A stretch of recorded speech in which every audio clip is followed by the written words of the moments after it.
រឿងក្មេងស្រីនៅដើមឈើនិយាយបាន កាលពីមុនមានក្មេងស្រីម្នាក់ឈ្មោះរីណា នាងបានរស់នៅឯភូមិជាព្រៃ នាងពិតជាស្រឡាញ់ធម្មជាតិ ជាពិសេសគឺដើមឈើនិងផ្កា ជារៀងរាល់ថ្ងៃ នាងតែងតែរត់លេងនៅក្នុងព្រៃ ដើម្បីស្ដាប់នូវសូរសំឡេងសត្វចាប និងសត្វព្រៃបានស្រែក ព្រមទាំងស្ដាប់សូរសំឡេងទឹកស្ទឹងនៅទីនោះផងដែរ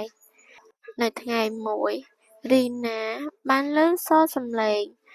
មិនដូចជាសូរសំឡេងធម្មជាតិនោះទេ ក៏ប៉ុន្តែ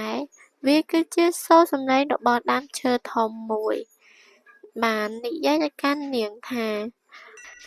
កូនស្រីចូលមកជួយការពារខ្ញុំផង ព្រោះកំពុងតែមានអ្នកចងកាប់ខ្ញុំហើយ បើខ្ញុំរលាយទៅ អារក្សភ្នំនឹងរំខានដល់ភូមិទាំងមូល រីណាពិតជាក្លាហាន នាងបានចូលទៅជួបជាមួយនឹងជនដែលកំពុងតែកាប់ដើមឈើ ហើយនាងបានបញ្យល់អំពីសារៈសំខាន់របស់ព្រៃឈើ មនុស្សទាំងអស់នោះបានយល់ ហើយក៏បាននាំគ្នាឈប់កាប់ព្រៃឈើបន្តទៀត ដើមឈើក៏បានអរគុណទៅដល់នាង ហើយគាត់ក៏បានផ្ដល់ស្លឹកឈើអស្ចារ្យមួយសន្លឹក ដែលអាចបំពេញបំណងល្អៗបាន រីណានាងបានប្រើស្លឹកឈើនោះដើម្បីជួយជនក្រីក្រ ព្រមទាំងសត្វដែលស្ថិតនៅក្នុងភូមិ ជាចុងក្រោយ ភូមិរបស់រីណា